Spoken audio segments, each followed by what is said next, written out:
Across the United Kingdom, millions of pensioners are now on alert as the Department for Work and Pensions has officially confirmed a new state pension payment schedule, set to take effect from the 20th of June 2025. While many have been expecting a gradual increase in pension payments tied to inflation and budget updates, the DWP's newly formalized schedule comes with a clear start date, adjusted weekly rates, and crucial timing changes that could catch some recipients off guard if they are not watching closely. This is not just a tweak, it is a structural update to how and when money will land in the accounts of those relying on it most. Let us start with the amount.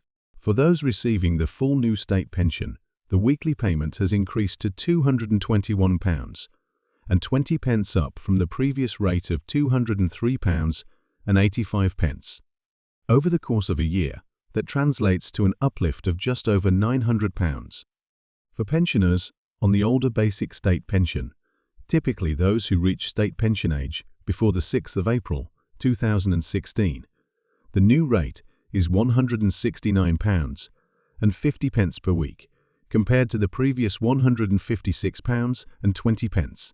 These figures are the result of the 6.7% annual uprating that was confirmed in the Chancellor's spring budget and based on the official inflation rate recorded in September of the previous year.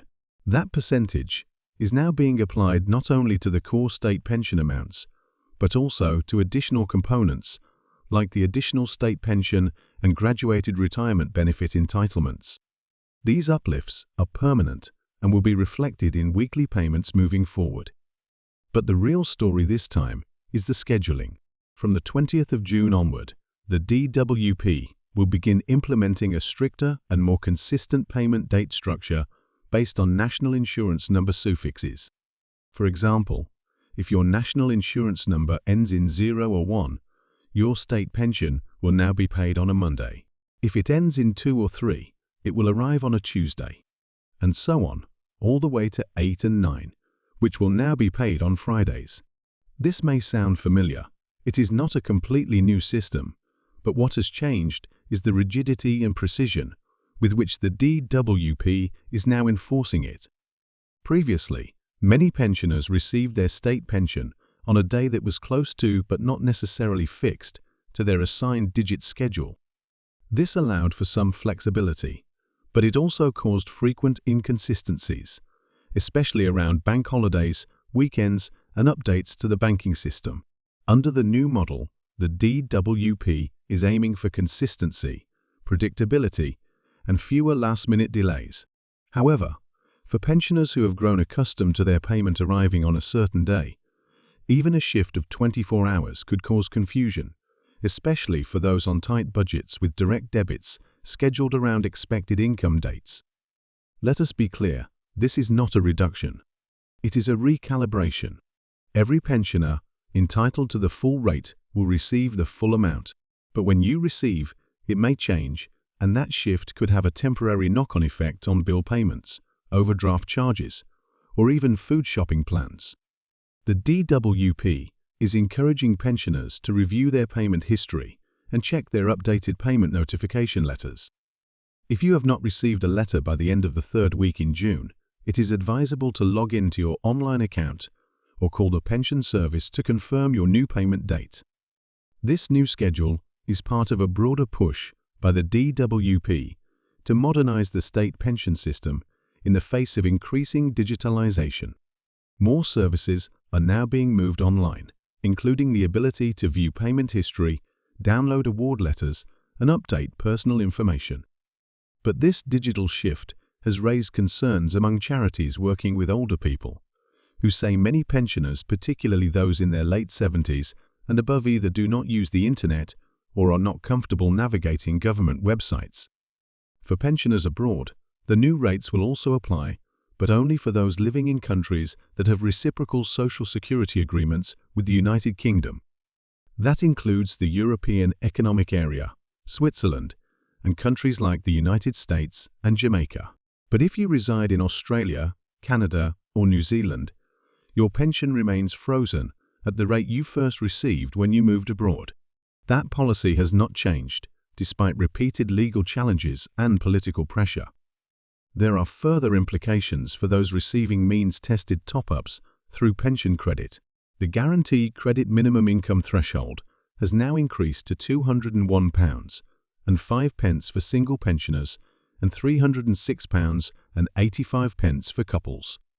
If your state pension still falls below these levels, you may be entitled to claim pension credit to top it up. This is money that does not need to be repaid and can open the door to additional support such as housing benefit, free dental care, and the warm home discount. However, take-up remains shockingly low. The latest figures show that more than 850,000 eligible households are still not claiming the pension credit they are entitled to, leaving over £1.8 billion unclaimed. Another change to be aware of is how this increase affects other support schemes. Council tax reduction, housing benefit, and certain health-related benefits may all be recalculated based on your new pension income. While a higher state pension is good news, it may push some pensioners just above the threshold for certain benefits, reducing the overall gain. It is important to check with your local council or benefits advisor if your entitlement to other support appears to change following the pension increase. From the 20th of June, 2025, onwards, expect to see these new payments landing, according to the stricter national insurance-based schedule. Expect small timing adjustments, especially if you have had a long-standing routine built around your payment day. And expect more pressure on you, as the recipient, to stay on top of your digital notifications and payment breakdowns. While the DWP insists these changes are designed to bring more clarity and efficiency, the reality for many pensioners is that change, especially when it touches their bank account, can be unsettling. For older adults, managing chronic health conditions, fixed utility bills, and rising food prices, even a minor disruption can cause stress. That is why charities and advocacy groups are urging the government to improve direct communication, expand non-digital contact options, and launch public information campaigns targeted at the pensioner population. Ultimately, this increase is welcome. A rise of around £17 per week may not feel like much in the face of persistent inflation, but it is a meaningful improvement for many, particularly those who have been cutting back on essentials or dipping into limited savings just to get by. The key now is making sure the money arrives smoothly, predictably, and with full transparency. If your payment has not increased by the end of the third full week in June, and you believe you are entitled to the higher rate, it is essential to take action. Contact the pension service directly, check your reward letter, and make sure your bank details and personal information are up to date. Mistakes do happen, and underpayment errors, though rare, have occurred before.